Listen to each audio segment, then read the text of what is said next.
안녕하세요. 요즘 같은 개성시대에 다소 이른 나이부터 시집살이를 시작한 새댁입니다. 제가 인생을 길게 산 건 아니라지만 그래도 어연 30여 년을 살면서 이만큼 앞뒤 다른 사람은 처음이라 하소연하고 싶어 사연을 올려봅니다. 결혼하면 옵션으로 따라올 만큼 다들 시댁에 관한 고민 하나씩은 있으시잖아요. 요즘엔 미디어가 다양해서 이 정도 고민들은 미혼 여성들 사이에서도 유명하지 않습니까? 저 또한 시댁살이 때문에 이혼 고민하는 여성들의 사연을 아주 많이 읽고 들었어요. 그래서 당연히 결혼하기 전에 시모될 어머님이 어떤 사람인지 제대로 확인하고 결혼했다고 생각했죠. 그런데 이게 웬일입니까? 딸 같다며 애지중지 해주던 사람은 어디로 가버렸는지 모르겠더군요. 결혼하자마자 소름이 끼칠 정도로 사람이 돌변하는데 다른 사람을 보는 줄 알았습니다.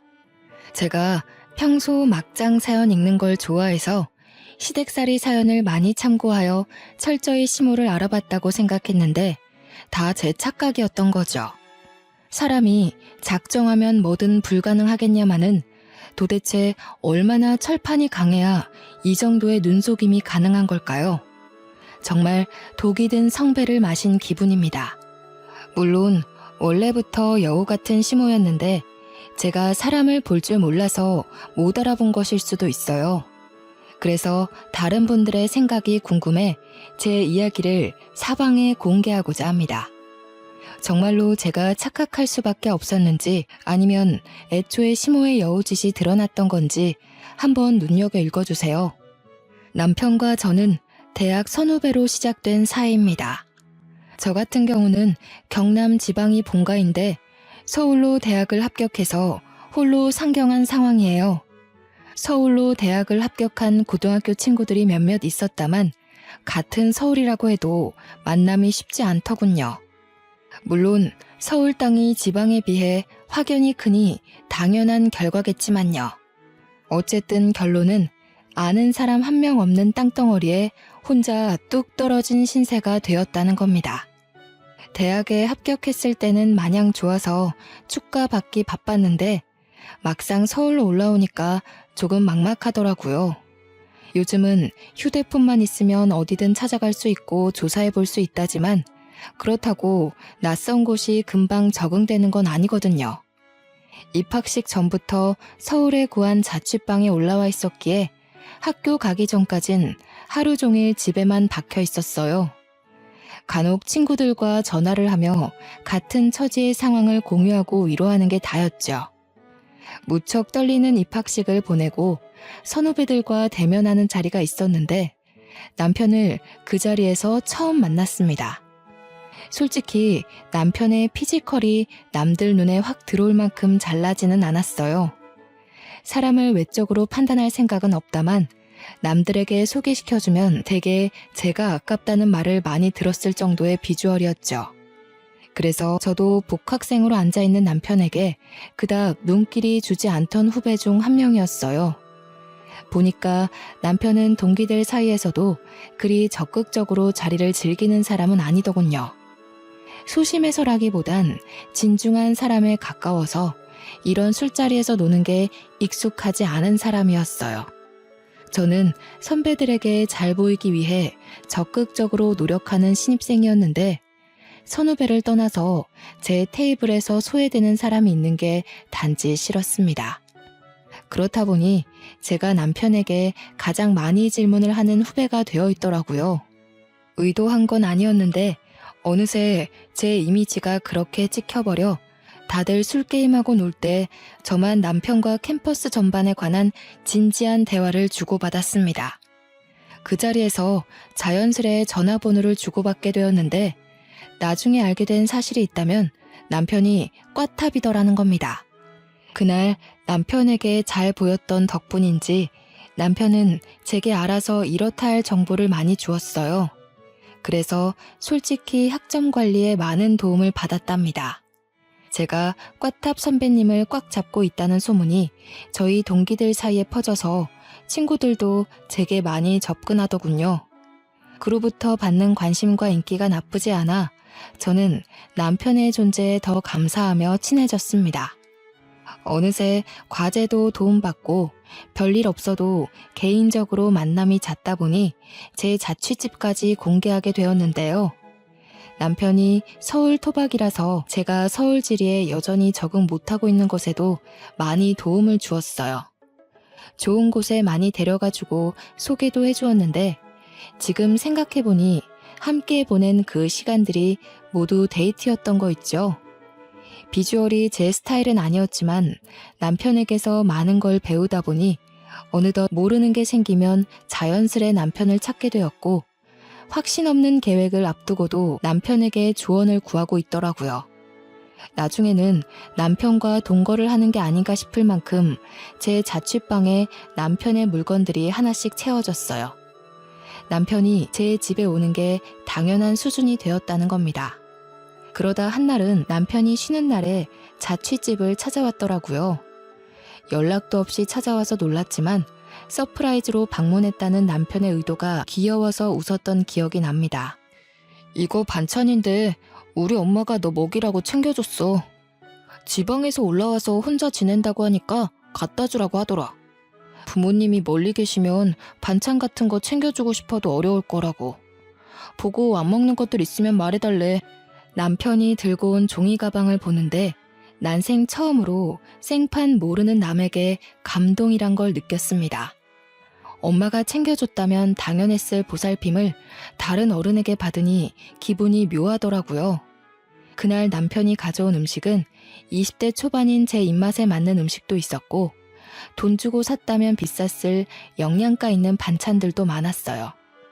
평소 편식이 없던 저는 모든 반찬들이 반갑고 감사하기만 했죠. 그날 엄마한테 전화해서 자랑까지 했는데 엄마 또한 고마운 분이라며 엄청 좋아하더라고요. 남의 자식을 이렇게 주기적으로 챙기기도 일일 텐데 시어머니는 그 이후로도 매주 한 번씩 반찬을 보내주셨어요. 반찬뿐만 아니라 자취에 필요한 도구들도 남편을 통해 챙겨주셨습니다. 시어머니께서 딸을 갖고 싶어 하셨다는 걸 남편을 통해 들었는데요. 그 마음이 저한테 고스란히 전달되어 감사하면서도 또 얼굴 한번 뵈어드리지 못한 게 죄송하더라고요. 이번 주말에 오빠 집에 가도 돼?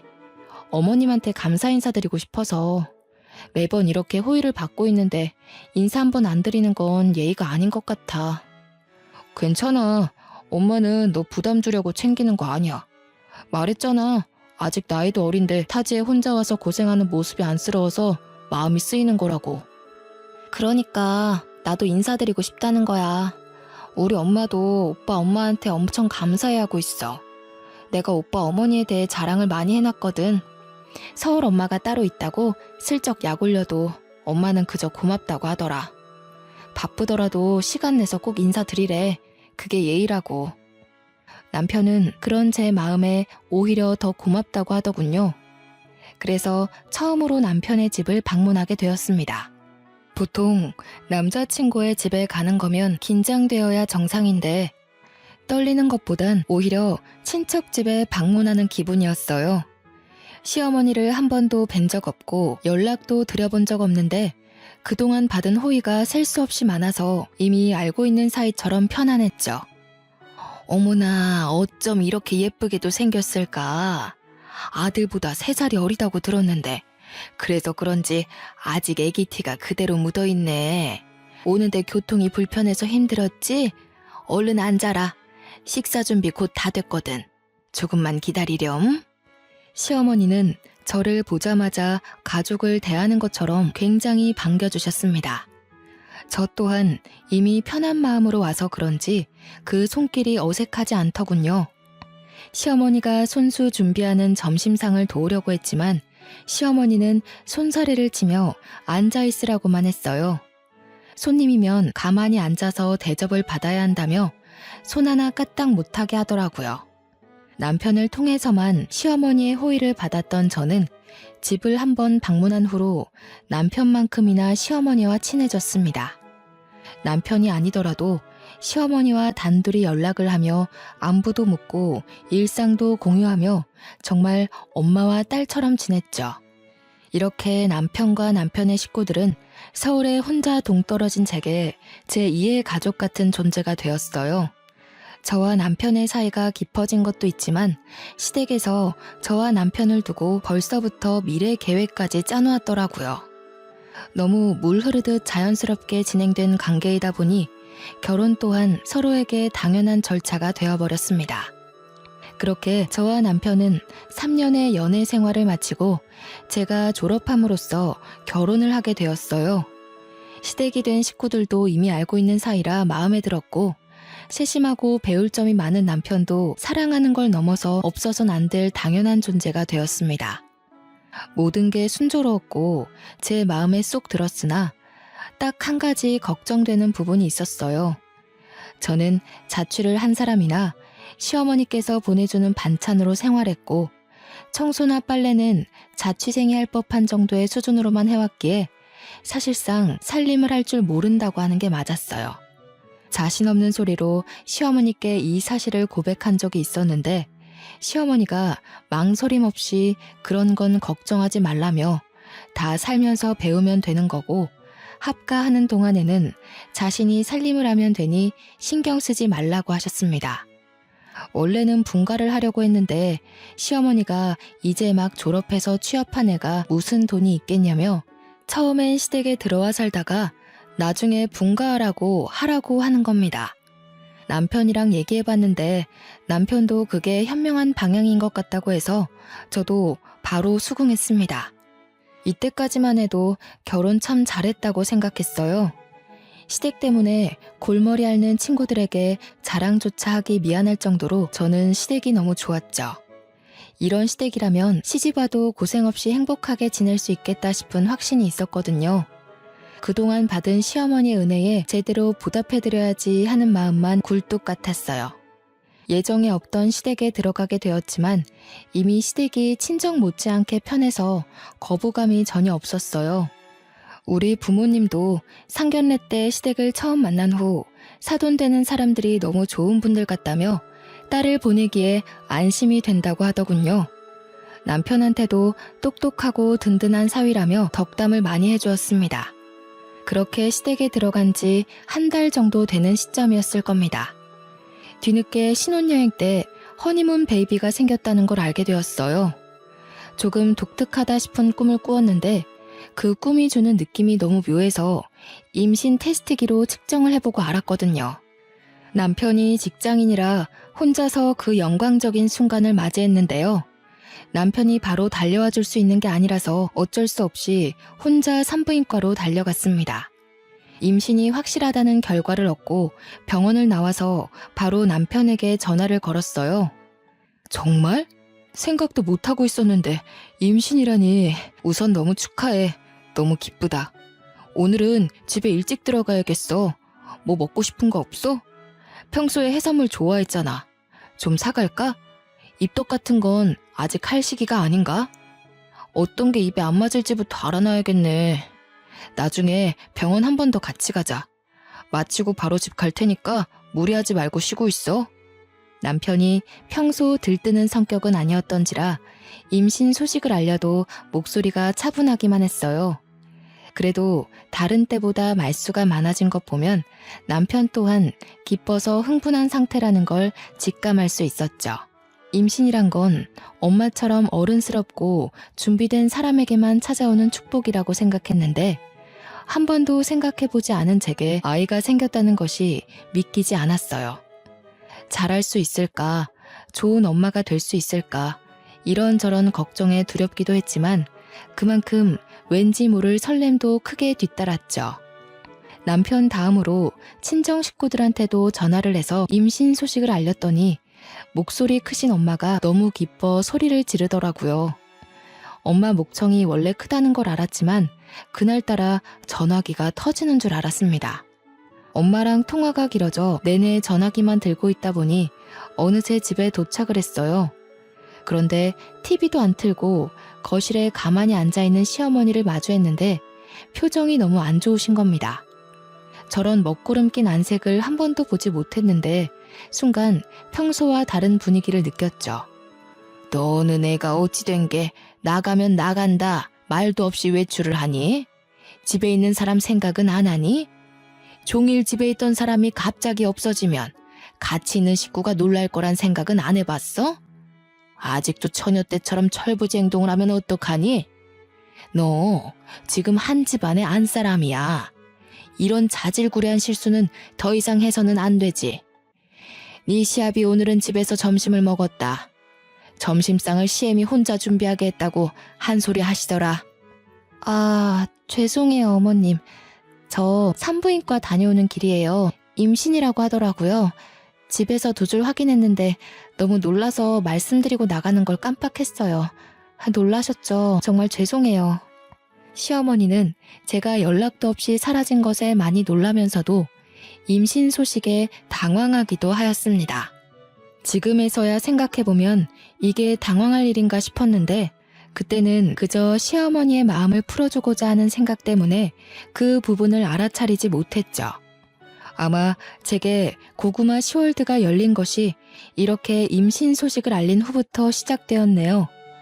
물론 평소에도 저를 새아가 하면서 많이 찾으셨지만 그때는 저를 챙겨주시는구나 하는 느낌이 많이 들었거든요. 그런데 지금은 저를 부르는 횟수가 훨씬 많아지기도 했고 이전과는 다르게 일단 제 마음이 편하지가 않더라고요. 결혼 전에는 시댁에 초대가 되어도 제 집 드나들듯 편한 시간을 보내었고 남편과 둘이 방에서 보내는 시간이 많았는데 지금은 한 집에 살아서 그런 것도 있겠지만 남편이 집에 있더라도 시어머니와 붙어있는 시간이 월등했습니다. 식사 준비나 청소, 빨래, 쓰레기를 버리는 것까진 배울 필요가 있으니까 이해하겠어요. 그러나 신발 정리라든지 식물에 물 주기, TV 위 피규어 정리, 야외 봉사활동, 개인적인 일정까지 저를 불러 굳이 함께하게 했어요. 정도가 심해지자 저는 남편이 휴일이어도 함께 시간을 보내지 못하고 시어머니와 동행해야 했죠. 남편이란 작자는 말리지 않을 거면 가만히 있기라도 하던가 오히려 시어머니와 좋은 시간 보내라며 부추기더라고요. 물론 임신을 하기 전에는 시어머니와 함께하는 시간이 길다며 좋아했어요. 하지만 시간이 지날수록 배가 불러오고 살이 찌니까 허리가 아파서 행동이 굼떠지는 겁니다. 시어머니와 함께 활동하고 싶어도 이젠 몸이 따라주지 않기 시작했죠. 슬슬 움직이는 게 버거워오자 한 번은 시어머니한테 조금 쉬고 싶다고 말한 적이 있어요. 조심스럽게 말씀드렸는데 다행히 시어머니가 흔쾌히 허락해 주더군요. 이때 잠깐 예전에 엄마 같던 시어머니의 마음씨를 느꼈습니다. 덩달아 마음의 안정이 찾아와 간만에 방에 누워 부은 다리를 풀어줄 수 있었죠. 그러나 엄마 같다고 느꼈던 그 찰나의 순간이 다 제 착각이었던 겁니다. 쉬는 걸 허락해 주셨으나 이건 절대 쉬는 게 아니었습니다. 임산부는 꽉 막힌 공간에 있으면 안 좋아. 방문 좀 열어서 환기를 자주 시켜야 해. 바닥 청소는 언제 했니? 굴러다니는 먼지가 눈에도 보이는구나. 좀 닦아야겠어. 네, 어머님. 조금만 쉬고 제가 나중에 닦아놓을게요. 아침 일찍부터 오래 움직였더니 다리가 부어서요. 허리에도 무리가 와서 잠깐만 누워있겠습니다. 시어머니는 말로는 그렇게 하라면서 행동으로는 은근히 눈치는 주었어요. 방 안에 들어와 여기저기 먼지가 많이 쌓였다면서 혼잣말을 계속하시고 남편이 기관지가 안 좋은데 먼지가 너무 많아서 겨우 잠재웠던 비염이 도지겠다며 궁시렁궁시렁 말이 많았죠. 똥 밟은 사람처럼 한참을 중얼거리다가 드디어 방을 나가는 것 같더니 나가도 나가는 게 아니더라고요. 저희 방은 방문을 열면 주방이 바로 마주보는 위치에 있었어요. 시어머니가 나가고 이제야 좀 쉬어보나 했는데 저 멀리 주방에서 시어머니가 이것저것 청소를 하기 시작하는 겁니다. 못 본 척 눈 감으며 신경 안 쓰려고 했어요. 그런데 원래 성격이 얌전하시고 조곤조곤 하시던 분이 갑자기 왜 이렇게 혼잣말을 많이 하는 건지 이번에는 저녁 준비를 해야겠다며 주절거리는 겁니다. 심지어 오후 3시 정도밖에 안 된 시간인데 냉장고를 열고 난리가 났죠. 신경 안 쓰려고도 너무 대놓고 보이는 위치라 거슬릴 수밖에 없는 상황이었습니다. 어쩔 수 없이 더 쉬지 못하고 결국 몸을 일으켜야 했어요. 왜 나왔니? 더 쉬지 않고. 힘들다면서. 오늘 저녁 준비는 내가 할 테니 신경 쓰지 말고 가서 쉬거라. 시간이 오래 걸리는 요리긴 해도 내가 평소 이런 것도 안 하고 살았겠니? 며느리라는 게 원래부터 있었던 식구도 아니고 네가 오기 전까지만 해도 나 혼자 주구장창했다. 알아서 할 수 있으니까 얼른 들어가서 쉬어. 괜찮아요. 오래 걸리는 거라면서요. 그럼 손이 많이 갈 텐데 어머님 혼자 하시면 힘들잖아요. 도와드릴게요. 저도 식사 준비는 계속 배워야 되니깐요. 그럴래 그럼? 그렇잖아도 소갈비찜으로 준비하려는데 혼자서 다른 밑반찬까지 준비하려면 막막하긴 했다. 고기는 아직 안 꺼냈거든. 냉동실 가서 좀 가져오너라. 죄송한데 어머님, 소갈비찜이라고 하셨나요? 응, 이 집 남자들이 소갈비라면 환장하잖니. 바깥 일하는 사람들은 집에서 해주는 음식 먹고 힘을 낸다고. 집안 사람들은 돈 벌어오는 게 아니니까 이런 부분에서 신경 단단히 써야 돼. 알죠. 그렇긴 한데요, 어머님. 제가 육고기는 조금 역하다고 말씀드렸는데 임신 때문에 육류양 맡으면 입덧이 올라와서요. 저번 식사 자리에서 죄송함을 무릅쓰고 말씀드렸거든요. 어머 맞다. 아이고야, 내가 깜빡해버렸어. 네가 배 나오고 쉬는 날이 많아지다 보니까 깜빡 잊어버렸네. 그런데 어쩌겠니? 이미 고기를 사버린걸. 오래 놔두면 쓰지도 못해. 그렇다고 밥상을 2번 차려? 나도 입덧 해봐서 아는데 참으려면 또 견뎌지더라. 그리고 옛날에 나 때는 시댁에서 입덧이라고 넘어가지고 배부르다고 쉬게 해주고 이런 거 없었어. 그래도 무리하지는 말고 조금만 애써서 할 수 있는 만큼만 좀 도와다오. 분명 육류가 역하다고 했고 시부모 앞에서 입덧 징조를 몇 번이나 보였는데도 시어머니는 제가 방에서 기원하길 바랬던 건지 곧바로 고기를 꺼냈습니다. 지난날 스쳐가듯 느꼈던 시어머니를 향한 불편함은 오해가 아니었어요. 시어머니가 한 번씩 자신의 시집살이 얘기를 해준 적이 있는데 시간이 지날수록 보니까 자신도 그런 시집살이를 했으니 저도 해내야 한다는 그런 사상을 가지고 있더라고요.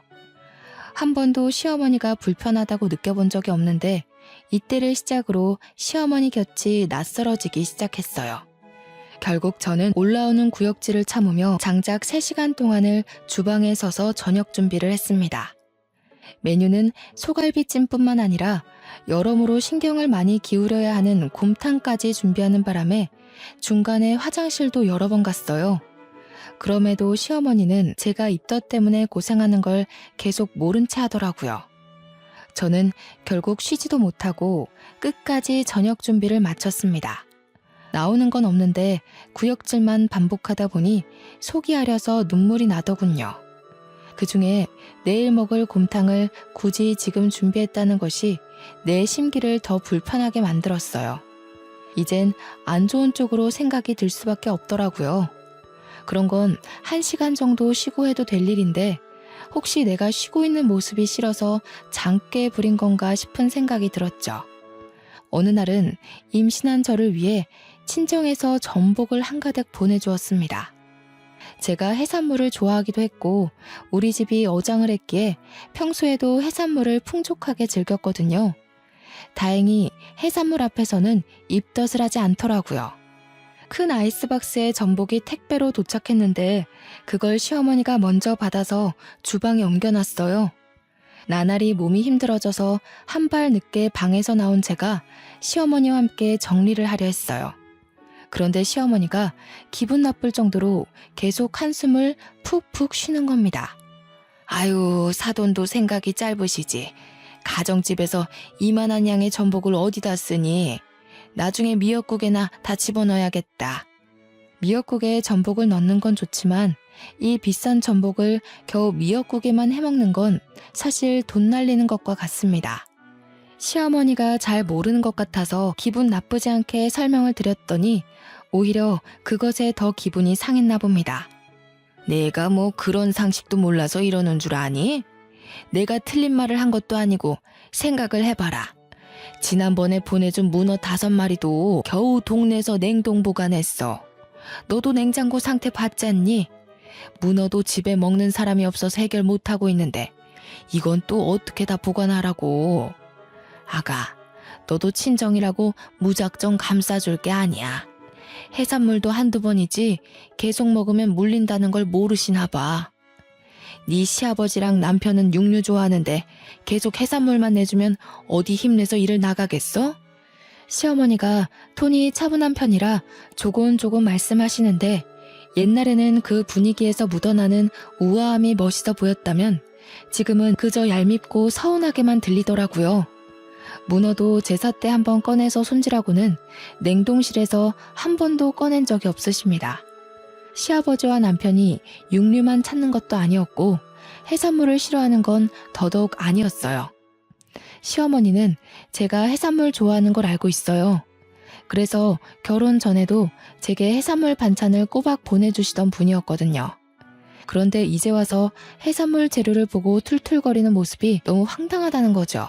또 제가 지금 육류는 역해서 입덧을 한다고 말해놓은 상황이라 저는 시어머니가 제 입맛을 조금이나마 신경 써줄 거라 믿었습니다. 아직은 결혼 전에 제가 엄마 같았던 시어머니의 모습이 거짓이었다는 걸 부정하고 싶었나 봅니다. 결국 저는 소갈비찜의 역한 냄새 때문에 저녁을 한 숟갈도 뜨지 못하고 방에 누워서 쉬었어요. 그마저도 저녁 치울 때는 시어머니가 요란스럽게 기척을 내는 바람에 나가서 도와야 했죠. 제 표정이 너무 힘들어 보였는지 설거지는 시어머니가 한다고 해서 죄송함을 무릅쓰고 다시 방에 들어왔습니다. 그런데 얼마 안 있어 남편이 들어와서 하는 소리 때문에 어이없어서 숨이 넘어갈 뻔했죠. 어디 갔다 했더니 누워 있었어? 아직 저녁상 정리 다 못했던데. 엄마가 허리가 아프다네. 여보 몸 좀 괜찮으면 설거지할 수 있겠어? 우리 저녁 먹는 동안 누워서 쉬었으니까 이제 좀 움직일 수 있지? 뭐라고? 무슨 소리야? 어머님이 괜찮다고 하셨는데? 나도 내가 하려고 했어. 근데 어머님이 설거지는 직접 하시겠다고 하잖아. 가서 쉬라길래 들어온 거야. 엄마가 이전에 디스크 수술했었거든. 아무래도 요즘 자기 봐주느라 많이 움직였나 봐. 영 힘들어하시네. 설거지는 자기가 가서 좀 해줘. 자기 많이 쉬었잖아. 많이 쉬다니? 나도 저녁 준비한다고 3시간을 서 있었어. 나도 허리 아프다고. 너무 오래 서 있었더니 배도 끊어질 것 같이 아파. 또 저녁 준비하는데 고기 냄새 때문에 입덧을 얼마나 한 줄 알아? 지금도 멀미하는 것처럼 속이 욱신거려 죽겠어. 자기 힘든 거 알아. 근데 있잖아, 이런 말까진 안 하려고 했는데 뭘 그렇게까지 생색내. 자기만 임신해봤어? 우리 엄마도 다 겪어온 일이야. 엄마는 임신 때 걸레질도 했대. 임신이란 게 대단하고 존경받아야 될 일은 맞지만 자기는 좀 유세 부리는 것 같아. 유세? 지금 애 가진 사람한테 유세라고 하는 거야? 다른 사람도 아니고 어떻게 애 아빠가 그런 말을 할 수가 있어? 내 뱃속의 아기 나 혼자 만들었어? 이 애기 나 혼자 지키는 거야? 자기도 이 애가 안전하게 태어날 수 있도록 보살필 의무가 있어. 어떻게 어머님 말만 듣고 같이 부려먹을 생각을 해? 무슨 소리를 하는 거야. 부려먹긴 누가 부려먹는다고 그래. 우리 엄마 아파서 좀 도와달라고 하는 게 어떻게 부려먹는 거야? 우리 엄마가 너 서울 올라와서 얼마나 딸 챙기듯 살펴줬는지 잊었어? 그 은혜는 안 갚을 생각이야? 갚기를 바라고 베푸는 은혜가 은혜 맞아? 지금 생각해보니 그렇네. 어머님은 훗날 내가 며느리가 되었을 때 생색내려고 잘해줬던 거였어. 딸로서가 아니라 며느리로 삼으려고 밑밥 뿌리신 거라고. 야, 너 말 그따위로밖에 못해? 못 배운 거 가르쳐서 사람 만들어놨더니 뭐라고? 어른한테 말하는 꼬라지가 그게 뭐야? 못 배운 거? 그래, 그렇게 똑똑한 사람이 왜 자기 엄마 잘못된 건 바로잡지 못했을까? 당신보다 덜 배우고 덜 똑똑한 나도 어머님이 장깨 부리고 있는 게 너무 보이는데 똑똑한 머리로 한번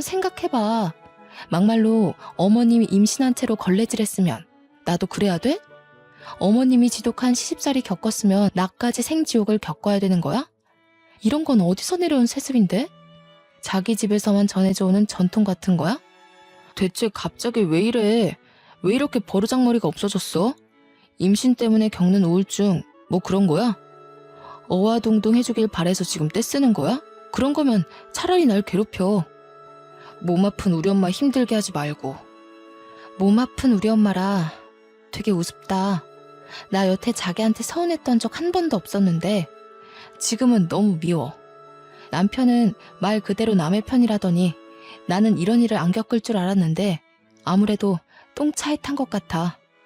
결혼 전에는 저를 바로잡아주던 남편의 똑 부러지는 말투가 멋있기만 했는데 한순간에 꼴보기 싫은 꼰대처럼 느껴졌어요.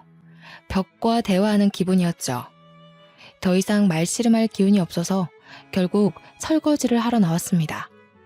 아까 전화기만 해도 바로 설거지를 시작할 것 같던 시어머니는 화장실 다녀오는 척 하더니 저를 발견하자마자 이제서야 고무장갑을 끼더라고요.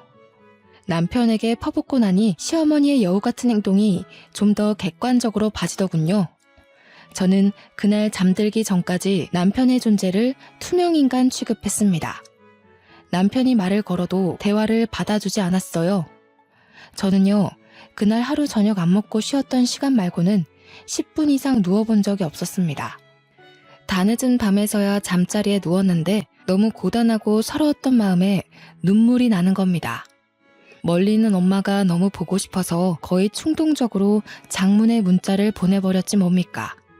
새벽에 잠도 안 오고 제 편 없는 이 집이 너무 숨막혀서 어디라도 속풀이하고 싶은 마음을 담아 꾸역꾸역 적었죠. 그렇게 저지른 메시지가 대이변 같은 큰 폭풍을 불러일으키게 될 거란 걸 꿈에도 몰랐습니다. 다음날 제 문자를 읽고 화가 난 엄마가 아빠와 함께 시댁으로 올라와 버린 겁니다. 지방에서 이곳까지 오는 데만 해도 장장 5시간은 걸리는 거리였어요. 저는 엄마 아빠가 올라오는 걸 알고 있었지만 일부러 시부모와 남편에게 알리지 않았죠. 마침 남편도 휴일이고 모두가 집에서 쉬는 날이었거든요. 사돈께서 연락도 없이 어쩐 일이십니까? 연락 주셨으면 식사라도 준비했을 텐데요. 그나저나 갑자기 무슨 일이 있어서 이렇게 급히 오셨는지요? 장모님, 장인어른께서도 어쩐 일로 혹시 연락하셨던 거예요? 제가 휴대폰을 미처 확인 못했나 보네요. 오시느라 고생하셨죠. 얼른 들어오세요. 이것 봐라. 자네 얼굴 빛 너무 좋다? 임신한 아내가 곁에 있으면 같이 시들어가는 게 남편 입장인데 말이야. 잘 먹고 든든해야 할 우리 딸은 지금 죽상이 되어 쓰러지기 직전인데 자네는 살까지 찐 것 같아. 임신한 마누라 신경은 눈곱만큼도 안 쓰는 거 아닌가 몰라? 엄마랑 아빠는 문 앞을 막고 서 있는 남편을 밀고 들어와 시부모를 똑바로 마주했습니다. 당연히 안녕하고 계셨겠지요, 사돈. 이 집에서 안녕하지 못하고 있는 우리 딸내미 데려가려고 왔습니다. 애 낳기 전까지 제가 데리고 가서 편히 쉬게 한 뒤에 보낼 거예요. 갔다 오면 사돈 댁에서 분가할 거고. 집은 저희 쪽에서 마련하죠. 아니 이게 무슨 소리야? 갑자기 오셔서 이게 다 무슨 말씀이세요? 며느라기를 데려간다고요? 분가는 또 무슨 말이고요? 애들이 돈이 어딨다고 벌써 분가를 합니까? 며느라기가 아직 많이 부족해서 살림을 할 줄 모릅니다. 어린 것들 둘이서 뭘 어찌 살아가라고요?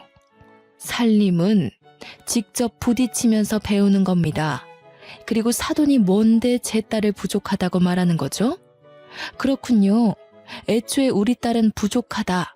낙인 받고 대하셨으니 이 상황까지 왔겠네요.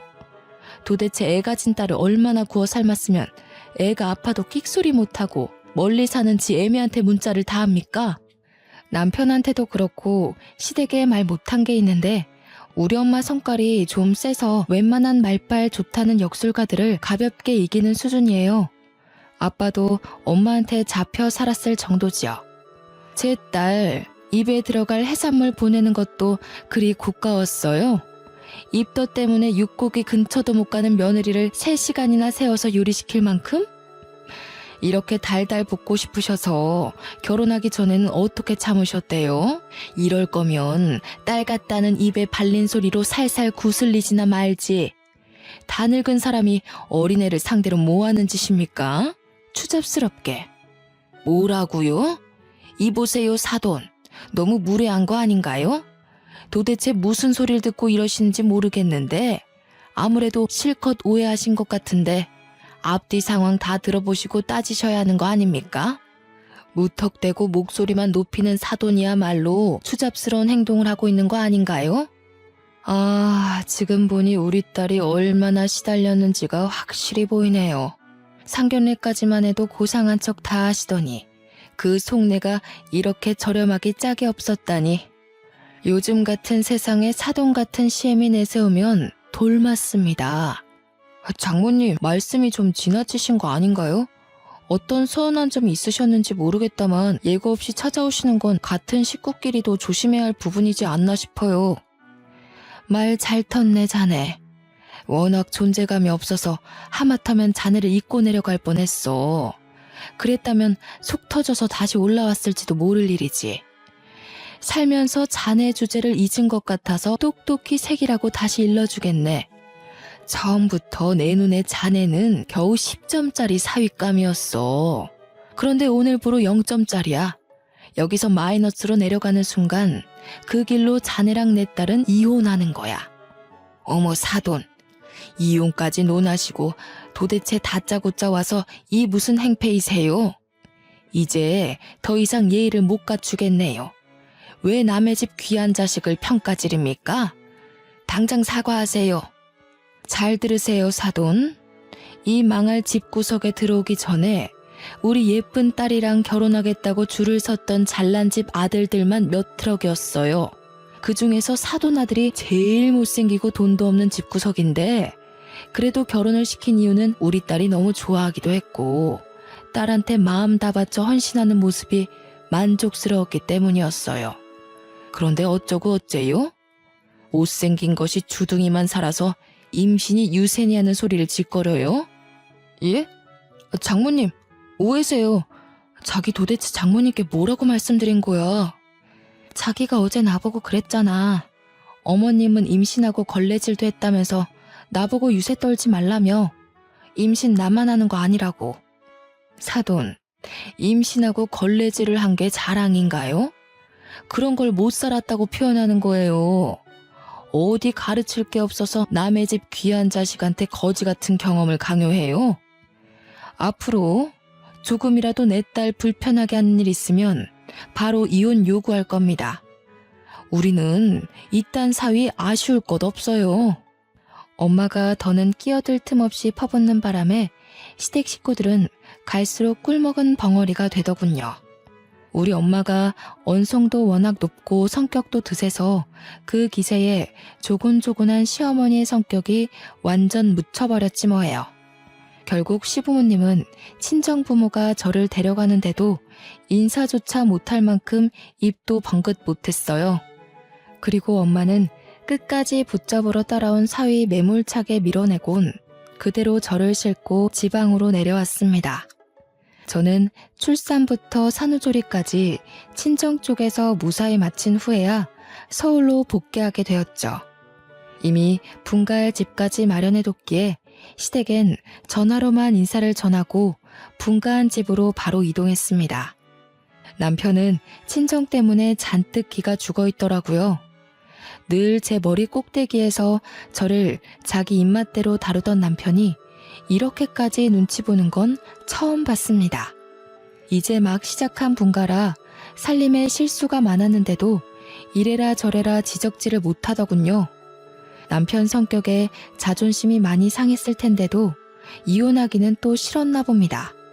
하긴 시댁이 이미지를 워낙 챙기는 집안이라 자기 아들 인생에 빨간 줄 그이는 게 싫었을 겁니다. 그 때문인지 남편도 이젠 눈치껏 행동하며 저와 시댁 사이의 거리까지 혼자서 잘 조절합니다. 숨막히기만 했던 결혼 생활이 지금은 친정엄마 덕분에 너무도 살만해졌어요.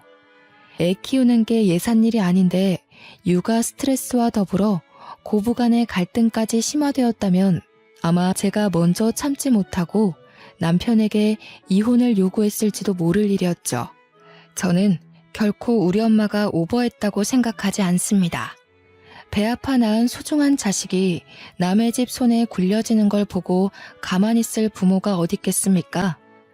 제 아이도 딸인데 제 딸이 먼 훗날 커서 고된 시집살이를 겪는다면 저도 우리 엄마처럼 할 거예요. 그날 친정이 올라와서 한바탕 한 후로 시어머니는 우리 엄마한테 기가 팍 죽었는지 손녀가 태어났는데도 저를 시댁으로 부르지 못하고 연락도 못하더라고요. 듣기로는 남편이 전해주는 소식으로만 손녀 보고 싶은 마음을 참고 있다고 하네요. 그리고 더 대박인 건 명절 때였습니다. 그래도 시댁이니까 가서 음식을 해야 되나 싶었는데 남편이 말하길 시어머니가 저를 부르지 말라고 했다는 겁니다. 남편이 시어머니랑 통화하는 걸 엿들었는데 시어머니께서 한다는 소리가 우리 집은 하나 있는 며느리는 어찌나 손이 귀하신지 60 넘은 늙은이가 혼자 죽을 때까지 차례상 차려야 하는 팔자가 됐다면서 비꼬고 있더라고요. 제 귀에까지 들리라고 하는 건지 통화인데도 일부러 큰 소리를 내면서 자기가 며느리 하나 잘못 들여서 죽을 때까지 이 고생하는 거라고 며느리가 자기 잘난 아들 길을 다 죽인다고 하는 거예요. 엿듣고 있었다지만 웃겨서 말이 안 나오더라고요.